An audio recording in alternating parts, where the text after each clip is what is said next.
everyone, I'm Rashmi Mangla, working as an assistant professor for the BBA department of St. Andrews Institute of Technology and Management. The subject that I take up here is Human Rights and Values. This is our 22nd lecture of HRV, and the topics that we'll be covering are national integration, international understanding, need for developing international understanding, and role of education in developing international understanding. Alright, so let's begin.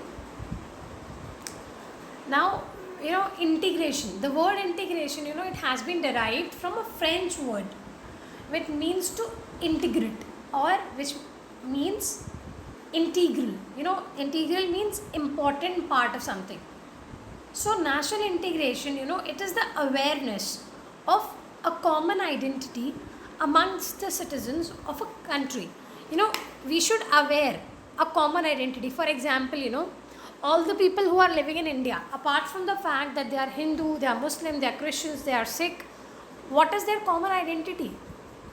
Their common identity is that they all are Indians.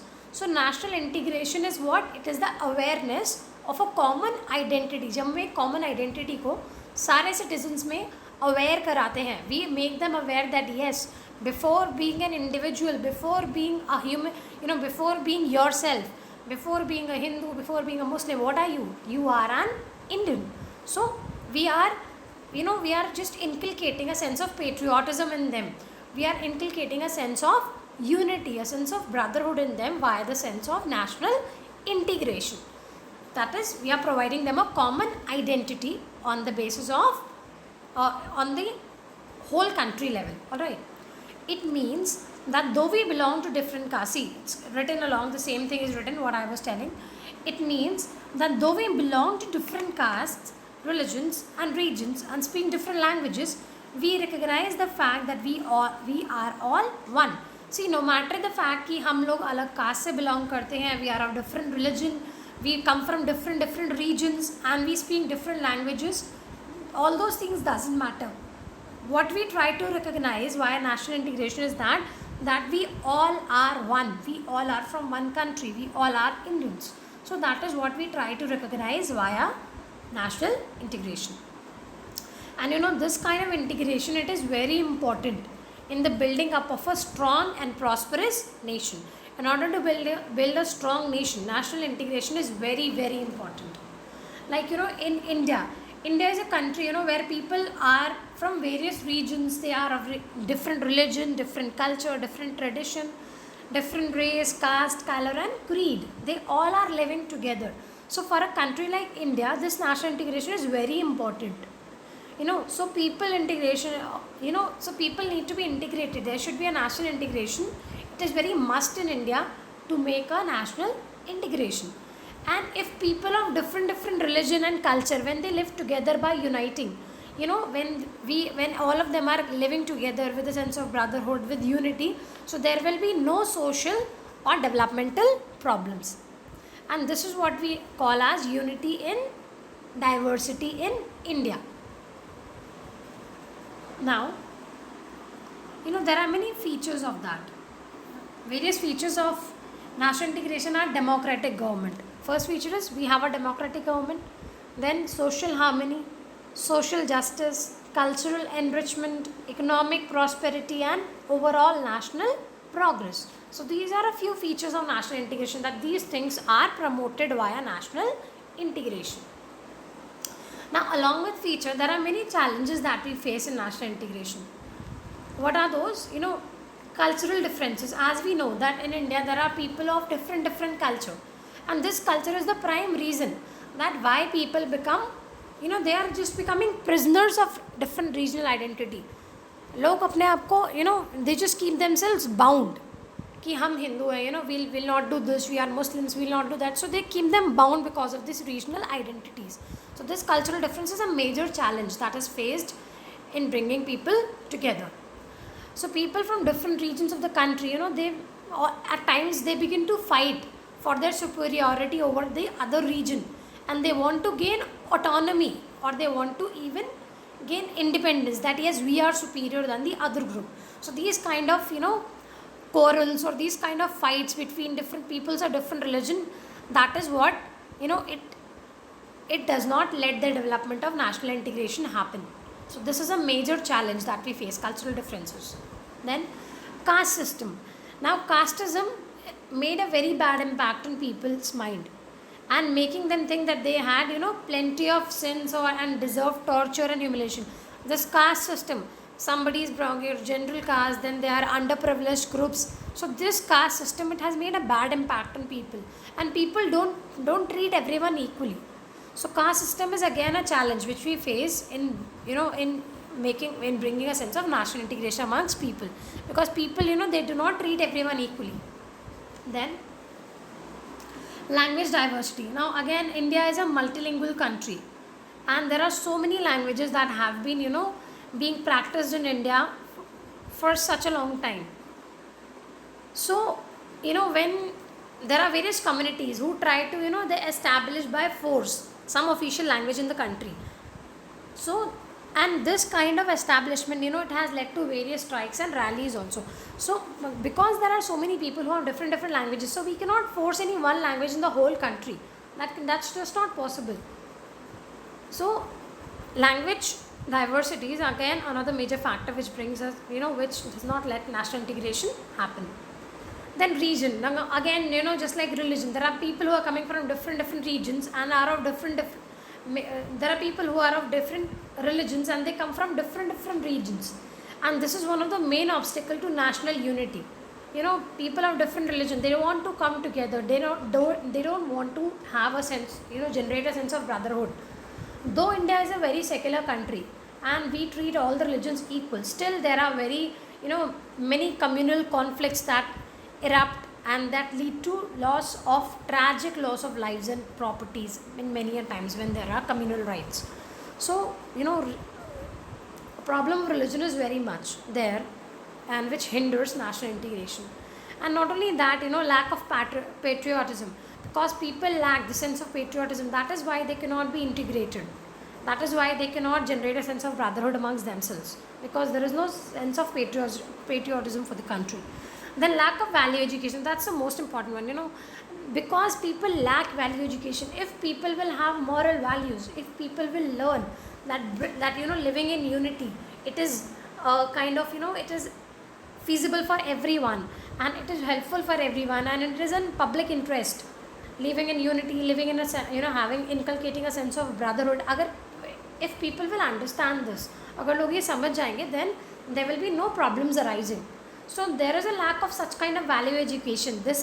We should try to inculcate moral values within children, so that they treat everyone equally. They do not have any biasness on the basis of gender, race, caste, creed or religion. So when we will impart this kind of moral values to the upcoming generation, these kind of differences can be removed to quite a good extent. But because we lack such an education, so that again becomes a challenge for national integration. So that was all about national integration. Now next what we have is, and we have even promoted national integration, in India, in order to make people aware about national integration. Like 19 November, that is the birth anniversary of first women Prime Minister, Miss Indira Gandhi. It is celebrated as National Integration Day in India, which means Rashtra Ekta Divas. And the whole week from 19 November to 25th November is celebrated as National Integration Week. So the real meaning of integration is basically, combination of various parts, where we combine different parts and make it one. That is what national integration is, and we promote national integration in our country. Now next we will be learning about international understanding. Now international understanding, when we try to kind of accept the people all around the world, when we try to accept that everybody is equal, when we try to accept everybody is right, not only within our country but within the whole world. For each of the country, we think that they have their own rights, and everybody has those rights, and we accept them. So that is when the concept of international understanding comes in. Let's see in detail. International understanding, it means acceptance of rights of all nations for an honorable existence, eliminating fear of war and ignorance, and understanding the value of peace. See, why what we do in international understanding is we accept the rights. हम सारे nations के right को accept करते हैं for an honorable existence. That everybody has an honorable existence. हर किसी की existence है and we honor it. Everybody has the dignity and we give respect to them. Then we try to eliminate the fear of war. लड़ाई का डर दिमाग से ख़त्म करते हैं and the ignorance and understanding the value of peace. We try to understand that peace is really very important. And when we try to understand peace, we, begin the concept of international understanding. Peace should be, it should be thought about at international level, not within our own country, but at international level also. We should try to maintain peace. And after World War II, peace and interdependence of nations assumed greater significance. After World War II, we gave much more importance to peace and interdependence of nations.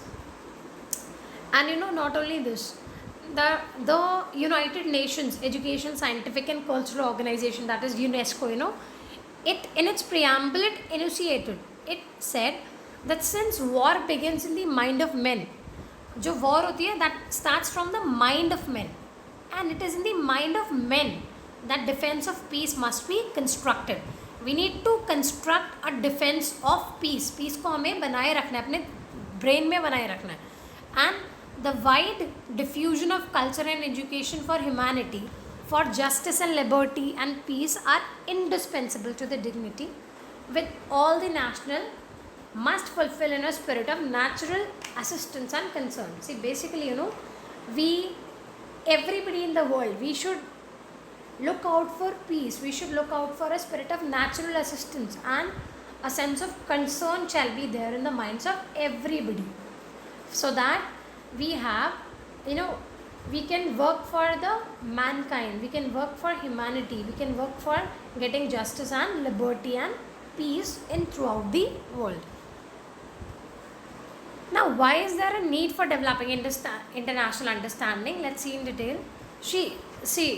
International understanding should be developed because of the following reasons. To develop a sense of world citizenship. See, national integration is for national citizenship, and international understanding is for to develop a sense of world citizenship. Okay, then to prevent human exploitation, so that we can prevent the exploitation of humans.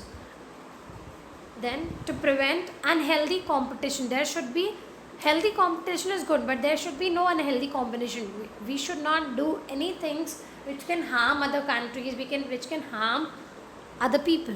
So there should be no such kind of unhealthy competition. Then to promote respect for all individuals. In order to respect all the individuals of all the different countries, we need to develop international understanding. To safeguard the national interest, to safeguard our own national interest, we need to develop this. To promote the concept of democracy, to prevent discrimination, and to synchronize diverse cultures, so that different cultures, they can be synchronized all together. So for all these reasons, we need to develop international understanding. Now, role of education in developing international understanding. See how education plays a role in developing this understanding.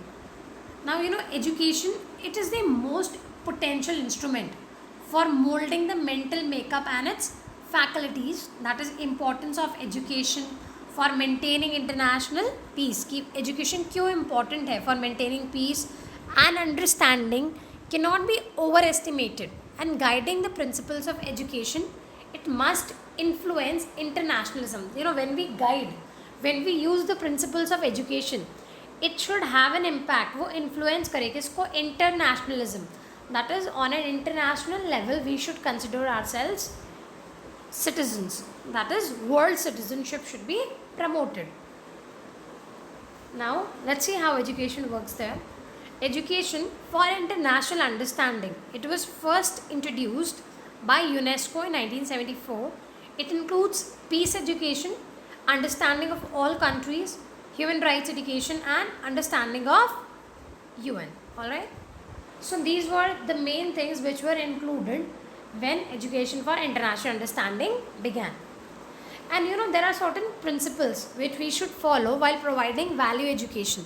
We provide value education so that we can inculcate international understanding within the people. So while we are providing such value education, there are certain principles which should be followed. Let's see those principles one by one. So what are those principles?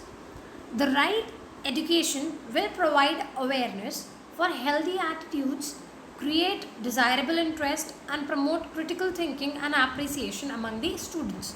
See what it says is the right education. अगर सही education हम दे रहे हैं, if we are providing quality of value education to these students, so it will provide, वो क्या provide करेगी? Awareness. It will generate awareness. Awareness for what? For healthy attitudes. People will have a healthy attitude. They will create desirable interest, and it will promote critical thinking and appreciation also among the students. Then students must be developed to act as per their knowledge. We should develop children that they can act, they can react to the situation as per the knowledge that they have. Then faith in humanity. We should try to inculcate a sense of brotherhood, a sense of goodness and peace should be inculcated within the students, and the importance of these things should be taught to them. Then world citizenship should be promoted. They should be taught about the positive of other cultures, other religions, traditions and ideologies. So they should be taught about the positive aspects of different cultures and why do we have them.